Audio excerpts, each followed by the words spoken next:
Hello दोस्तों, कैसे हो आप लोग। उम्मीद करता हूँ आपकी प्रिपरेशन बहुत बढ़िया चल रही होगी। तो जैसा कि अब आप लोगों को पता है कि गेट के फॉर्म फिलअप होना स्टार्ट होने वाले हैं। तो लोगों ने टेस्ट देना स्टार्ट कर दिया, सिलेबस कंप्लीट करना स्टार्ट कर दिया है। आप लोगों ने सिलेबस कंप्लीट होने लगा, 50% सिलेबस कई लोगों का कंप्लीट हो चुका है, 60% कई लोगों का कंप्लीट हो चुका है। तो टेस्ट देना अब आप लोगों को स्टार्ट कर देना चाहिए, और कुछ लोगों ने स्टार्ट कर भी दिया है। तो मेरे पास क्वेरीज क्या आ रही हैं अभी कि बच्चे टेस्ट दे रहे हैं लेकिन आप लोगों के इतने मार्क्स अच्छे नहीं आ रहे। आप प्रैक्टिस कर रहे हैं, क्वेश्चन सॉल्व कर रहे हैं, even after that you are not getting very good marks in the test series. और उसमें मोस्टली गलतियां क्या होती हैं बच्चों की, सिली मिस्टेक्स हो जाती हैं। फॉर्मूला एक की जगह दूसरा फॉर्मूला लगा दिया, या इस तरह की छोटी छोटी गलतियां होती है। ज़्यादा मेजर गलतियां जो हैं वो नहीं होती टेस्ट सीरीज़ में। जो मार्क्स कटते हैं वो मोस्टली उन वजहों से कटते हैं कि कॉन्सेप्ट हमें आता था, क्वेश्चन हमें आता था, फॉर्मूला हमें आता था, लेकिन कहीं ना कहीं छोटी सी मिस्टेक कर गए और उस चक्कर में वो क्वेश्चन जो है नेगेटिव मार्क देके चला गया। तो इन चीज़ों को कैसे सॉल्व करना है, इन चीज़ों को कैसे इंप्रूव करना है, तो एक छोटा सा पॉइंट मैं आपको इस वीडियो में बताने की कोशिश करूंगा कि आप प्रैक्टिस को कैसे बेस्ट वे में कर सकते हैं, so that you can get the best outcome in the examination. Okay, तो सबसे पहली बात मैं कहूँगा आपसे कि आप जब क्वेश्चन करें, मान लीजिए कि आप कोई आपने चैप्टर उठाया, स्ट्रेंथ ऑफ मटेरियल की मैं बात करता हूँ। स्ट्रेंथ ऑफ मटेरियल मान लीजिए कि आपने उठाया, उसमें आपने क्वेश्चन सॉल्व करना स्टार्ट किया। कोई आपने चैप्टर की थ्योरी कंप्लीट की, उसके बाद आपने क्वेश्चन सॉल्व करना स्टार्ट किया। तो ऐसा तो नहीं होगा कि आपसे सारे क्वेश्चन हो जाएंगे। डेफिनेटली कुछ ना कुछ क्वेश्चन ऐसे होंगे जो आपसे रिलेटिवली इतने कंफर्टेबली सॉल्व नहीं हुए हैं, या फिर जिनका आपको सॉल्यूशन देखने की ज़रूरत पड़ रही है। तो उन क्वेश्चंस का आपको डायरेक्टली सॉल्यूशन नहीं देखना है। This is the very important thing. कैसे, तो फिर क्या करना है, तो बेसिकली क्या करना है आपको कि आपने क्वेश्चन सॉल्व किया, 2 to 3 मिनट्स आपने उसमें स्पेंड किए क्वेश्चन। ठीक है, जितना ही गेट एग्जाम में आपको क्वेश्चन के लिए जनरली इतना टाइम आपको मिलता है। तो 2 to 3 मिनट्स आपने सॉल्व करने के बाद भी वो क्वेश्चन आपसे नहीं हो रहा है, आप मान लीजिए उसका आंसर या तो गलत आ रहा है, या फिर मान लीजिए वो क्वेश्चन सॉल्व ही होकर नहीं दे रहा है, समझ ही नहीं आ रहा है वो क्या करना है। तो आपको क्या करना है कि अगले 5 से 10 मिनट उस क्वेश्चन के ऊपर स्पेंड करने हैं और ज़्यादा। डायरेक्ट सॉल्यूशन नहीं देखना है। डायरेक्ट सॉल्यूशन देखने की जो प्रवृत्ति होती है स्टूडेंट्स की, दैट नेचर, वही आपको एग्जाम में जो है वो बहुत ज़्यादा क्रिटिकल हो जाता है। आपको पहले पूरा अपने आप को ग्रिल करना है क्वेश्चन के ऊपर, तब जाके आप सॉल्यूशन पे पहुंचेंगे। कैसे ग्रिल कैसे करना है, मान लीजिए कुछ क्वेश्चन आपके पास सामने आया और आपको कुछ समझ में नहीं आ रहा है कि इसमें क्या करना है, तो आपको ये तो समझ में आ रहा होगा किस चैप्टर से क्वेश्चन है। आपने अगर कोई टॉपिक वाइज सीरीज आपने उठाई है, टॉपिक वाइज आपने प्रीवियस ईयर क्वेश्चन उठाए हैं, तो आपको इतना तो समझ में आ रहा है कि भाई इस चैप्टर से क्वेश्चन है, इस चैप्टर में मैंने ये 15 फॉर्मूले पढ़े हैं, तो इन 15 फॉर्मूले से क्वेश्चन सॉल्व होगा, नहीं तो ये क्वेश्चन जो है इनवैलिड होगा। और डेफिनेटली अगर क्वेश्चन वैलिड है तो उन 15 फॉर्मूले से क्वेश्चन सॉल्व हो जाना चाहिए। तो क्या कीजिए, आप 10 मिनट लीजिए और उस क्वेश्चन में जो भी आपको आता है, उस चैप्टर में आपने जो भी पढ़ा है उसको अप्लाई कीजिए। उससे क्या होगा कि एक तो आपके 15 फॉर्मूले जो हैं वो रिवाइज होंगे, उससे आपको एक दूसरी चीज़ें पता चलेगी कि इस क्वेश्चन में ये फॉर्मूला तो नहीं लगेगा। ठीक है, अगर आप गलत फॉर्मूला लगाएंगे उस क्वेश्चन में और डेटा आपको कम पड़ेगा, कुछ ना कुछ प्रॉब्लम आएगी, तो आपको ये क्लैरिटी माइंड में आएगी कि अगर इस टाइप का क्वेश्चन आएगा तो ये वाला फॉर्मूला तो नहीं लगेगा। और धीरे धीरे करके जब आप सेम क्वेश्चन के सामने फिर से आएंगे तो आपको इतनी क्लैरिटी 100% आ जाएगी कि हाँ, ये क्वेश्चन आएगा तो मुझे ये फॉर्मूला लगाना है। दिस क्वेश्चन, अगर ये क्वेश्चन एग्जाम में अपीयर होता है तो मेरे को ये फॉर्मूला लगाना है। ये डायरेक्टली क्लिक होना चाहिए एग्जाम में। और ये डायरेक्टली क्लिक कब होगा, जब आपने एक क्वेश्चन के ऊपर ग्रिल किया है, आपने सिर्फ 2-3 मिनट सॉल्व करके नहीं छोड़ा है, उस पर 10 से 15 से 20 मिनट आपने क्वेश्चन पे दिए हैं। मैं ये नहीं कह रहा कि एग्जाम में आपको 20 मिनट क्वेश्चन सॉल्व करना है, एग्जाम में ये ग्रिल वाला टाइम नहीं करना है आपको, या फिर टेस्ट सीरीज दे रहे हैं तब भी आपको इस तरह से ग्रिल नहीं करना है। आपको कब करना है ग्रिल, जब आप उस क्वेश्चन को रफली अपने जब टेस्ट सीरीज देने के बाद जब पेपर एनालाइज कर रहे हैं, तब आप क्वेश्चन को सॉल्व कर रहे हैं, तब आपको ये काम करना है। अब इस चीज़ का मैंने आपको एक छोटा सा एग्जाम्पल दिया, एक टेस्ट का उदाहरण लेके, एक फुल सिलेबस टेस्ट का उदाहरण लेके मैं इस चीज़ को आपको समझाना चाहता हूँ। मान लीजिए एक आपका गेट का फुल सिलेबस टेस्ट है जिसमें 65 क्वेश्चन हैं। ठीक है जी, आउट ऑफ 65 क्वेश्चंस, मान लीजिए आपने 3 घंटे टेस्ट को अटैम्प्ट किया, तो अब बच्चे क्या करते हैं कि 3 घंटे टेस्ट अटैम्प्ट करने के बाद सॉल्यूशन देखा और छोड़ दिया। उससे आपका कोई काम नहीं, उस टेस्ट को देने का कोई बेनिफिट आपको नहीं मिलेगा।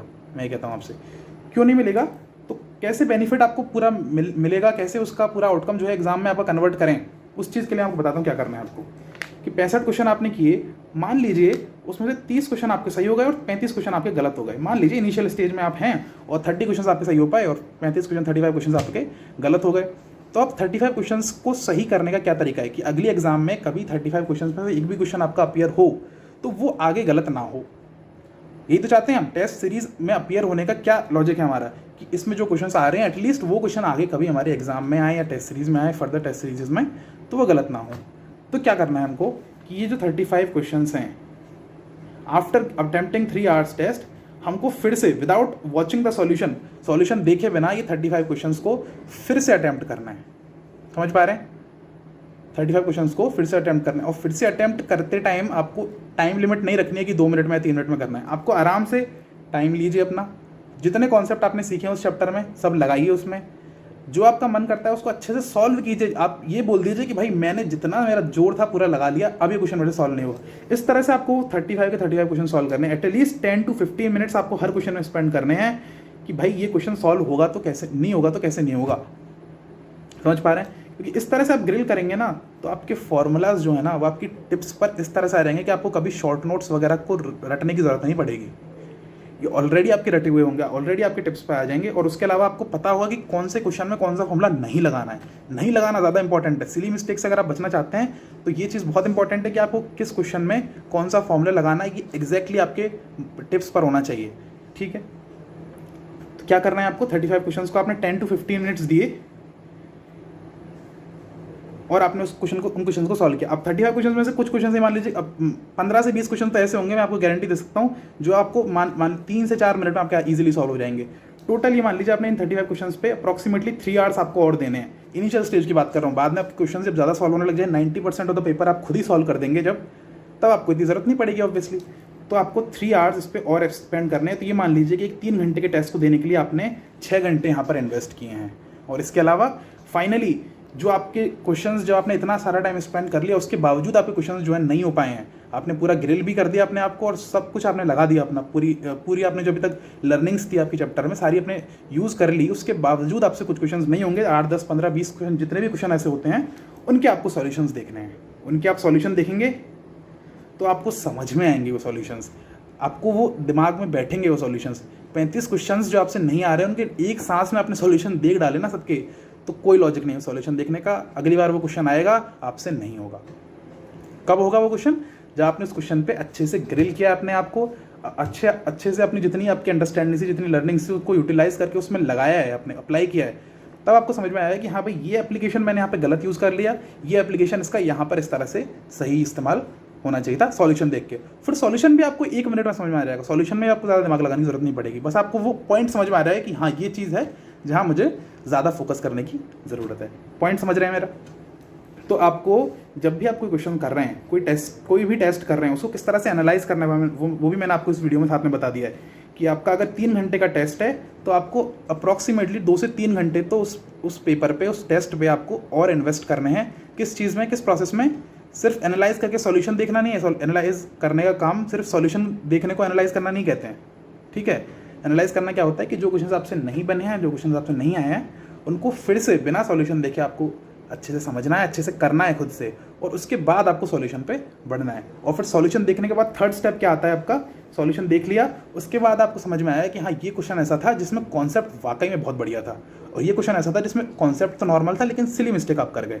ठीक है, तो जिन क्वेश्चंस में आपने सिली मिस्टेक करी है उस सिली मिस्टेक को ध्यान रखिए, और जिस क्वेश्चन में वो कॉन्सेप्ट बहुत बढ़िया लगा है उसको आप नोट कीजिए, क्योंकि वो कॉन्सेप्ट जो है वो हो सकता है इतना आसान ना हो याद करने के लिए। सिली मिस्टेक तो हर पेपर में अलग अलग होती हैं, हो सकता है सिली मिस्टेक अगले पेपर आप सुधार भी लें, लेकिन कॉन्सेप्ट आपको याद करने के लिए आपको एक बार उसे नोट करना बहुत ज़रूरी है। उसको एक अपनी नोटबुक बना लीजिए, एक डायरी बना लीजिए, जिसके अंदर आप हर टेस्ट सीरीज़ में अच्छे क्वेश्चन जो आपको मिल रहे हैं, बेहतर क्वेश्चन जो आपको मिल रहे हैं, उनको एटलीस्ट नोट करते चलें। समझ पा रहे हैं मेरी बात? तो ये हमारा हो गया right way to solve the practice problems. ठीक है, किसी भी प्रैक्टिस प्रॉब्लम का आप कर रहे हैं, आप टेस्ट सीरीज दे रहे हैं, पार्ट टेस्ट दे रहे हैं, सब्जेक्ट वाइज टेस्ट दे रहे हैं, या फिर आप अपने कोई नॉर्मल PYQ भी कर रहे हैं, तो भी आपको सेम अप्रोच यूज़ करनी है कि आपको पहले अच्छे से अपने आप को उस क्वेश्चन में झोंक देना है, अच्छे से ग्रिल करना है, तब आपको सॉल्यूशन देखना है। Then the solution will be very very helpful to you. और एग्जाम में जो है आपका अगर वो क्वेश्चन आता है या उससे सिमिलर क्वेश्चन आपको कभी फ्यूचर में अपीयर होता है आपके सामने, तो आप कभी भी उसको गलत नहीं करेंगे।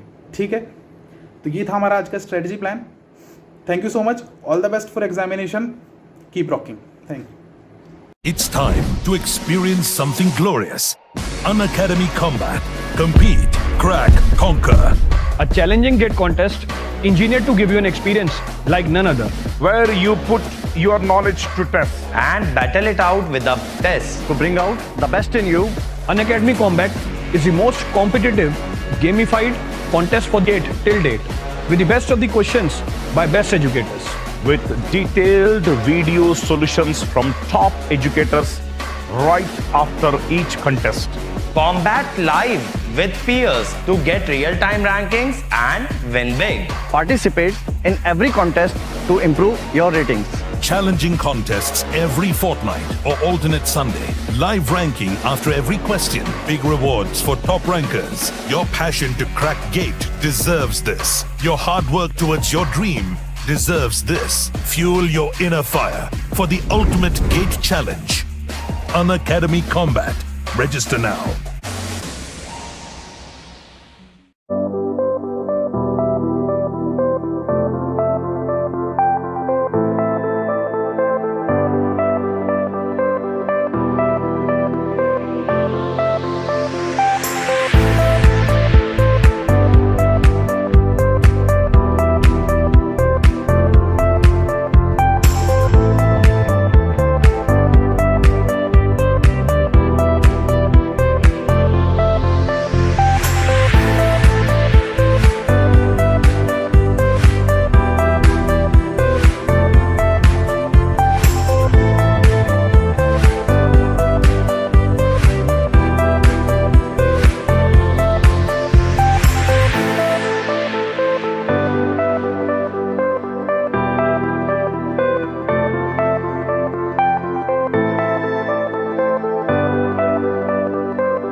Hello learners, don't forget or miss our special class feature on Unacademy platform or application. Special class features are interactive live classes, polls for the learners, raise a hand feature, never miss a class, lecture notes, and you can go through lectures from anytime and from anywhere.